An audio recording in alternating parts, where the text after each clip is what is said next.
விவசாய சொந்தங்களுக்கு ரவிசங்கருடைய அன்பான வணக்கம். நான் சாமி பிராண்டு வீனஸ் இண்டஸ்ட்ரீஸ்லேருந்து பேசுகிறேன். இது வந்து பார்த்தீங்கன்னா VIS 2500 அப்படின்னு 9 HP டீசல் 4 ஸ்ட்ரோக் இன்ஜின் போட்ட வீடர். இது 4 வீல் வீடர். இதனுடைய விலை வந்து 1,55,000 ரூபாய் தான். இது வந்து பார்த்தீங்கன்னா 4 ஸ்ட்ரோக்கு டீசல் இன்ஜின் 9 HP போட்டிருக்கு. உங்களுக்கு வந்து ஒரு ஹவருக்கு 650 ml இருந்து 1 லிட்டர் தாண்டாது. மேக்ஸிமம் 1 லிட்டர் தான். லோடு ஃபுல் லோடு போட்டு ஓட்டிங்கனாலே 1 லிட்டர் போகும். 650 சாதாரணமாக லோடு கம்மியாக இருந்ததுன்னா 650 ml தான் டீசல் ஓடும். டீசல் இது 4 ஸ்ட்ரோக் இன்ஜின் போட்டிருக்குது. இது எப்படி உபயோகப்படுத்துறதுன்றது பின்னாடியே வரும் இது வீடியோஸில். அதை பாருங்கள், பார்த்துட்டு அதே மாதிரியே நீங்கள் உபயோகப்படுத்திக்கலாம். எப்படி நம்ம இதில் என்னென்ன கியர்ஸ்லாம் இருக்குதுன்னு பார்த்துட்டு அதுக்கப்புறமா ஸ்டார்ட் பண்ணுறது எப்படி உபயோகப்படுத்துறது எப்படின்னு பார்க்கலாம். கியர்ஸ் வந்து பார்த்தீங்கன்னா ஃபார்வேர்டு கியர்ஸ். இந்த கியர் பாக்ஸில் போட வேண்டியது 3 ஃபார்வேர்டு கியர் இருக்குது. ஃபார்வேர்டுனா முன்னாடி போடுற கியர். 1 0 2 0 3 0. சைபர்னா சைபருக்கு நேராக வச்சிங்கன்னா நியூட்ரல்னு அர்த்தம். அது மாதிரி 3 ஃபார்வேர்டு கியரு, ஒரு ரிவர்ஸ் கியரு. 6ன்னு போட்டிருந்தா ரிவர்ஸ் கியரு. இதை நீங்கள் 1வது கியர் வேணாலும் போட்டுக்கலாம், 2வது கியர் ஸ்பீடுக்கு தகுந்த மாதிரி நீங்கள் மாற்றிக்கலாம். இது வந்து ஃப்ரண்ட்டு கியர் பாக்ஸுக்கு. இதில் ரியர் கியர் பாக்ஸுக்கு வந்து பார்த்தீங்கன்னா பின்னாடி இருக்கிற கியர் பாக்ஸுக்கு 4 வீல் டிரைவ் வேணும்னா 4WDன்னு இருக்குது பார்த்தீங்களா. இதில் 4 வீலுக்கும் டிரைவ் வேணும்னா இதில் வச்சுட்டு ஓட்டினீங்கன்னா 4 வீலுக்கும் டிரைவ் வரும். இது எப்போ உபயோகப்படுத்தணும்னு கேட்டிங்கன்னா, நமக்கு எங்கேயாவது போய் மாட்டிக்கிச்சு 4 வீல் டிரைவ் இருந்தால் தான் வரும்னாக்கா அந்த மாதிரி சமயத்தில் தான் அது உபயோகப்படுத்தணும். மற்ற நேரங்களில் உபயோகப்படுத்த தேவையில்லை. ரோட்டில் ஓட்டும்பொழுது இதை வந்து நியூட்ரலில் வச்சுட்டு ஓட்டிக்கோங்க. இதில் வந்து நியூட்ரலில் வச்சுக்கலாம். சாதாரணமாக நம்ம ரோட்டில் ஓட்டும்போது அந்த மாதிரி நியூட்ரலில் வச்சுட்டு ஓட்டிக்கலாம். இதில் மட்டும் கியர் போட்டுட்டு ஓட்டிக்கலாம். ரோட்டில் ஓட்டும்போது ட்ராலி மாட்டி ஓட்டும்போது. நீங்கள் உழவு செய்யும்போது மட்டும் இதில் வந்து டில்லிங் ஃபாஸ்ட்டாக வேணும்னா இந்த இடத்துல கியர் வச்சுக்கோங்க. டில்லிங்னா நம்ம உழவு ரோட்டை வெட்டர் வேகமாக சுற்றின்னு போகும்போது வேகமாக போகணும்னா இதில் வச்சுக்கோங்க. இல்லை கொஞ்சம் ஸ்லோவாக கட்டு ரொம்ப ஹார்டாக இருக்குது பூமி, அதனால ரொம்ப ஸ்லோவாக தான் கட்டு எடுத்துன்னு போகணுன்னாக்கா டில்லிங் ஸ்லோன்னு இருக்குது இல்லையா, இதில் வச்சுக்கோங்க. இதில் வச்சுட்டு ஓட்டினீங்கன்னா கொஞ்சம் பொறுமையாக போகும், கட்டு அதிகமாக எடுக்கும். அதுதான் பர்பஸ். இது வந்து மற்ற நேரங்களில் எப்பயுமே நீங்கள் என்ன பண்ணணும்னா நார்மல் இது நியூட்ரல் வச்சுருங்க. என்னன்னு வச்சுக்கிறது வந்து பார்த்தீங்கன்னா நியூட்ரல். நம்ம சாதாரணமாக 2 வீலரு, அப்புறம் காரு, டிராக்டரு இதிலெல்லாம் வந்து பார்த்தீங்கன்னா நம்ம கிளச்சை அழுத்திட்டு கியரை போட்டுட்டு வண்டி விடுவோம். ஆனால் இதில் அப்படி இல்லை. அந்த மாதிரி பண்ணிடாதீங்க தயவு செஞ்சு. கியரை மாற்றிட்டு ஸ்டார்ட் பண்ணிவிட்டு கிளச்சு அழுத்தினா ஓடும், விட்டிங்கன்னா நின்றுடும். அவ்வளோதான் இது கான்செப்ட்டு. கொஞ்சம் கவனமாக உபயோகப்படுத்துங்க. மாற்றி பண்ணிங்கன்னா எல்லாம் கியர்லாம் உடஞ்சி போயிடும். அதனால் கவனமாக பண்ணுங்கள். இதில் வந்து ஒரு வாட்டர் பாட்டில் ஒன்று கூட கொடுத்துருக்குறாங்க. நம்ம இதை தண்ணி ஊற்றி நம்ம உழவு பண்ணிகிட்டு இருக்கும்போது தனியாக போய் தண்ணி தேடிட்டு இருக்க முடியாதுன்றதுனால வாட்டர் பாட்டில் ஒரு ஸ்டாண்ட் இருக்குது இதில். அதுக்கப்புறம் வந்து பார்த்தீங்கன்னா செல்ஃபோன் வைக்கிறதுக்கு ஒரு பாக்கெட் மாதிரி கொடுத்துருக்குது. இதில் நீங்கள் ஏதாவது பாட்டுக்கிட்டு போட்டு உட்காந்து ஓட்டிக்கலாம். அதுக்காக வேண்டி இந்த மாதிரி ஒரு லொக்கேஷன் கொடுத்துருக்குது. அதுக்கப்புறம் வந்து பார்த்தீங்கன்னா இதை நம்ம எப்படி உபயோகப்படுத்துறதுன்றதை பார்க்க போகிறோம். ஸ்டார்ட் பண்ணுறது எப்படி, உபயோகப்படுத்துறது எப்படின்னு பார்க்க போகிறோம். இதில் வந்து பார்த்தீங்கன்னா பிரேக் ஒன்று வந்து இருக்குது. இதில் ரைட் சைடில் பிரேக்குன்னு போட்டிருக்குதுங்க. அதை பார்த்தாலே தெரியும், இங்கிலீஷில் பிரேக்குன்னு போட்டிருக்குது. இது வந்து அழுத்துனீங்கன்னா பிரேக்கு.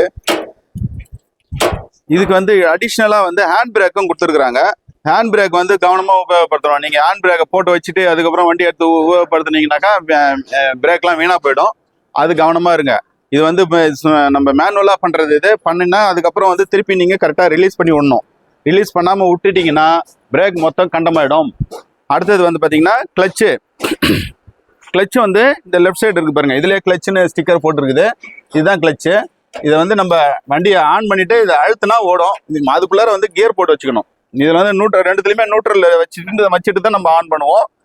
இதை எதில் நீங்கள் ஃபார்வர்ட் போகணுமா ரிவர்ஸ் போகணுமா? ஃபார்வர்ட்னா இந்த 1 2 3 வைக்கணும். கியர் வந்து அதில் வச்சுட்டு நீங்கள் கிளச்சை அழுத்துனீங்கன்னா வண்டி முன்னாடி ஓடும், விட்டிங்கன்னா நின்றுடும். அதே மாதிரி அந்த கிளச்சோட கண்ட்ரோல் இங்கே ஒன்று கொடுத்துருக்குறாங்க. இந்த கையால் பிடிக்கிற மாதிரி கிளச்சு எதுக்காக கொடுத்துருக்குறாங்கன்னு கேட்டிங்கன்னா, ஏதாவது ரொம்ப டேப்பரான பீஸு சர்வலான இடம் இல்லை வண்டியில் ஏற்றுறீங்க, அந்த மாதிரி சமயத்தில் வந்து நம்ம வண்டியில் ஏறி உட்காந்துக்கிட்டே வண்டியில் ஏற்ற முடியாது. இதை வேறு ஏதாவது வண்டியில் ஏற்றுறதுக்கு அந்த சமயத்தில் இது வந்து இதை அழுத்துனீங்கன்னாக்கா நம்ம வண்டி ஈஸியாக மேலே ஏறும், விட்டோம்னா டக்குன்னு நின்றுடும். அந்த பர்பஸ்க்காக தான் இது இருக்குது. இது நீங்கள் என்னடா இத்தனை கிளச்சு வச்சு கொடுத்துறாங்களேன்னு பயப்பட வேண்டாம்.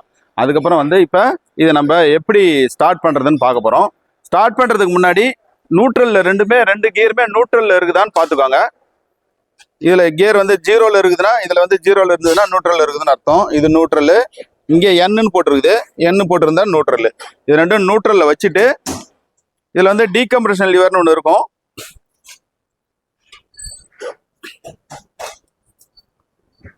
இதுக்கு பேர் தான் டீகம்ப்ரஷன் லீவர். அதை வந்து லைட்டாக அழுத்தி விடணும். அழுத்தி விட்டு அது லாக் ஆகி நின்றுடும். லாக் ஆகி நின்னதுக்கப்புறம் நம்ம ஸ்டார்ட் பண்ணதுக்கப்புறம் அது ஆட்டோமேட்டிக்காக மேலே ஓடியாந்துடும். இப்போ வந்து அதே மாதிரி இந்த ஆக்சிலேட்டரில் வந்து பார்த்தீங்கன்னா இந்த பின்னை அழுத்தி பிடிச்சிங்கன்னா நம்ம ஃபுல்லாக வச்சுக்கணும். இதை அழுத்தி பிடிச்சின்னு தான் எடுக்கணும். அழுத்தாமல் எடுத்தீங்கன்னாக்கா உள்ளே இருக்கிற பல் உடஞ்சிரும். இதை லைட்டாக அப்படி அழுத்திங்கன்னா மேக்ஸிமம் தள்ளி அதிகமாக வச்சுக்கோங்க. ஃபுல்லாக வச்சுக்கோங்க. ஃபுல்லாக வச்சுட்டு அதுக்கப்புறமா நீங்கள் ஜஸ்ட்டு இந்த ஸ்டார்டர் பட்டன் இந்த கீ இருக்கு, அந்த கீயை லைட்டாக திருப்பினீங்கன்னா அவ்வளோதான். ஸ்டார்ட் ஆனதுக்கப்புறம் தேவையான அளவு ஸ்பீடுக்கு மாற்றிக்கோங்க. ஆர்பிஎம் கம்மியாக திட்டமாக வச்சுக்கோங்க. உங்களுக்கு என்ன தேவையோ அந்த அளவுக்கு வச்சுக்கோங்க. அவ்வளோதான். இதுதான் ஸ்டார்டிங்கு. அதுக்கப்புறம் நீங்கள் கிளச்சை அழுத்தினா வண்டி ஓடும். இதுக்கப்புறம் வந்து பார்த்தீங்கன்னா நம்ம பிளேட் செட் எப்படி மாற்றுறது, ஜாக்கி எப்படி உபயோகப்படுத்துறது அப்படின்றத பார்க்குறோம். அதுக்கப்புறமா வந்து இதுக்கப்புறம் நீங்கள் கிளச்சை அழுத்தினா இப்போ ஆஃப் பண்ணிடுறோம். இப்போ ஆஃப் பண்ணுறது வந்து பார்த்தீங்கன்னா நீங்கள் ஆக்சிலேட்டர் ஃபுல்லாக மேலே கொண்டு வந்தீங்கனாலே ஆஃப் ஆகிடாது. ஆஃப் ஆயிடுச்சு. இதுக்கப்புறம் நம்ம இதை வந்து நம்ம ஒரு தனியாளாக வந்து நம்ம இந்த வீலை கட்டிட்டு பிளேட் செட் எப்படி போடுறதுன்றதை காமிக்கிறோம் பாருங்கள். இதில் வந்து ஜாக்கி வித்தியாசமாக பண்ணியிருக்குது.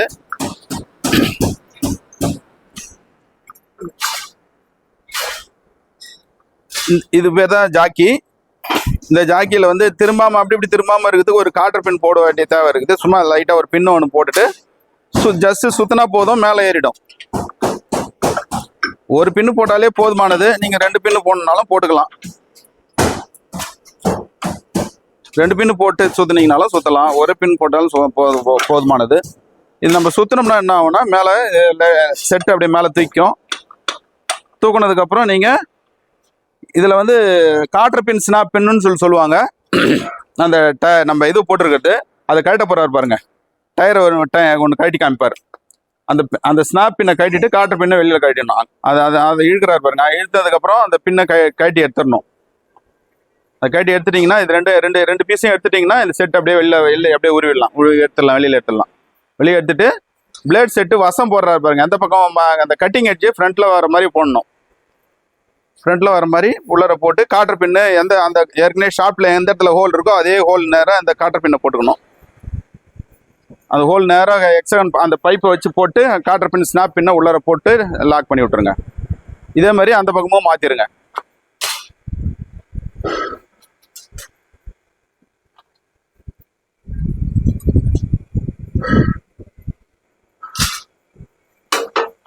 டயரை எடுத்து போய் தூரமாக எங்கேயாவது வழவு பண்ண வேண்டிய தேவையில்லாத இடத்துல எடுத்து போய் வச்சுருங்க. ஏன்னா நம்ம சுற்றி வரும்போது திருப்பியும் அந்த டயரை அடிபடுறதுக்கு வாய்ப்பு இருக்குது. அதனால எங்கன்னா தூரமாக எடுத்து போய் வச்சுக்கணும். ஸ்டார்ட் பண்ணுறதுக்கு முன்னாடி, வண்டி ஓட்டுறதுக்கு முன்னாடி.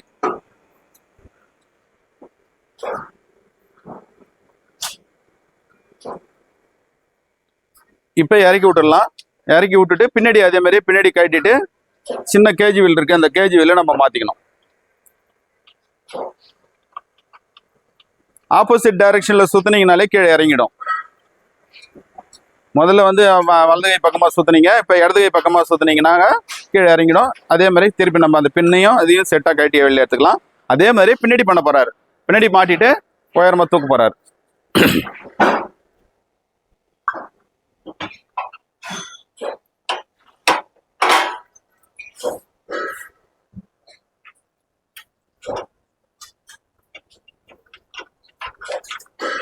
இப்போ வலது கை பக்கமாக சுற்றினாக்கா வந்து உயரமாகி மேலே தூக்கினோடனே இதை வீல் கட்டிடலாம்.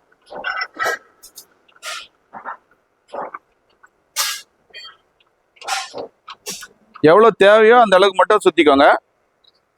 தூக்குனதுக்கப்புறம் நீங்கள் அதே மாதிரி தான் காட்டர் பின் ஸ்னாப் பின்னு சொல்கிற 2 பின்னை கட்டிடணும். கட்டிட்டு வீலை வெளியில் எடுத்துடணும்.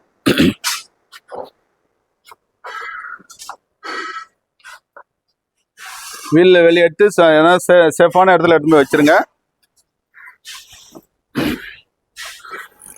இதில் முக்கியமான சமாச்சாரம், இது வந்து இந்த வருஷத்துல தான் போடணும். நம்ம இது சுத்தரைச்ச இந்த வருஷத்துல தான் போடணும். இதுதான் போய் மெரிக்கிற மாதிரி போடணும். இப்படி திருப்பி போட்டுறாதீங்க. இது வந்து இடது பக்கம் இந்த பக்கம் இந்த பக்கம் வீல் போடாதீங்க. போட்டிங்கன்னா என்ன ஆகும்னா இப்படி போகும்போது உள்ளார போய் மண்ணுக்குள்ளார போய் சொறியிடும். இது அதனால இந்த டைரக்ஷன் தான் போடணும். இந்த சைடில் தான் போட வேண்டிய தேவை இருக்கும்.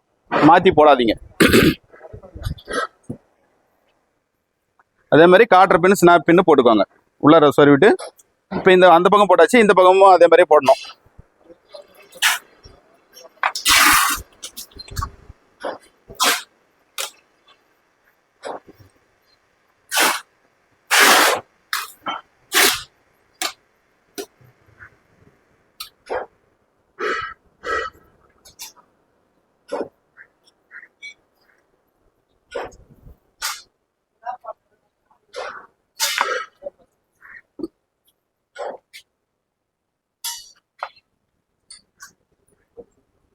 அந்த 6 பட்டையில ஹோல் எந்த வசதியில் இருக்குதுன்னு பார்த்து அதுக்கு நேராக அந்த 6 பட்டை பைப்பை உள்ளார போடுங்க. ஹோலுக்கு நேராக வச்சுட்டு அந்த பின்னு போடுங்க. பின்னு போட்டு ஸ்னாப் பின்னு சொல்லுவாங்க, அந்த பேர், இந்த பின்னு பேர் ஸ்னாப் பின், குறுக்கால போடுற பேர் ஸ்னாப் பின் சொல்லுவாங்க. அதை போட்டாச்சு. இப்போ கீழே இறக்கி விட்டுறணும். இடது கை பக்கம் சுற்றினீங்கன்னா கீழே இறங்கும். கீழே இறங்கின உடனே நல்லா கீழே போய் முட்டினது ஃப்ரீ ஆனதுக்கப்புறம் ஜாக்கியை எடுத்து தனியாக எடுத்து பத்திரமான இடத்துல வச்சுக்கோங்க. அது ஃப்ரீ ஆகிடுச்சு. இப்போ அந்த பின்னை எடுத்துட்டு இதை எடுத்து பத்திரமான வேற இடத்துல எங்கே பத்திரப்படுத்தி வச்சிருங்க. இப்போ இதில் வந்து ட்ராலி மாட்ட வேண்டிய தேவை இருக்குதுன்னா என்ன பண்ணணும்னா, இந்த சென்டர் பின்ல எடுத்தாந்து நீங்கள் மாட்டிக்கலாம். இதில் எடுத்தாந்து இங்கே உள்ளர விட்டுட்டு இந்த சென்டர் பின்ல மாட்டி ட்ராலி மாட்டி ஓட்டலாம். நீங்கள் அதில் ஒரு காட்டர் பின் தருவாங்க, அந்த காட்டர் பின் போட்டு ட்ராலி மாட்டி ஓட்டிக்கலாம். இது வந்து ஆல்மோஸ்ட் எல்லாமே சொல்லியாச்சு. இதில் இன்னொரு இந்த டாப்பு ஓப்பன் பண்ணுறதுக்கு இங்கே ஒரு லாக் இருக்குது. இது ஓப்பன் பண்ண வேண்டிய தேவை இருந்தால் இது வந்து சின்னதாக ஒரு லாக் ஒன்று இருக்குது. இந்த லாக் லைட்டாக அழுத்துனீங்கன்னா ஓப்பன் ஆகிடும். இது செய்யக்கூடாதது வந்து கிளச்சை அழுத்திட்டு கியர் போடுறது செய்யக்கூடாது. அது பண்ணீங்கன்னா ப்ராப்ளம் ஆகும்.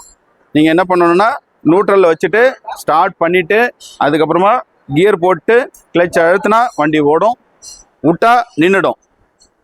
நன்றி. வாழ்க விவசாயம், வாழ்க விவசாயி. நன்றி, வணக்கம்.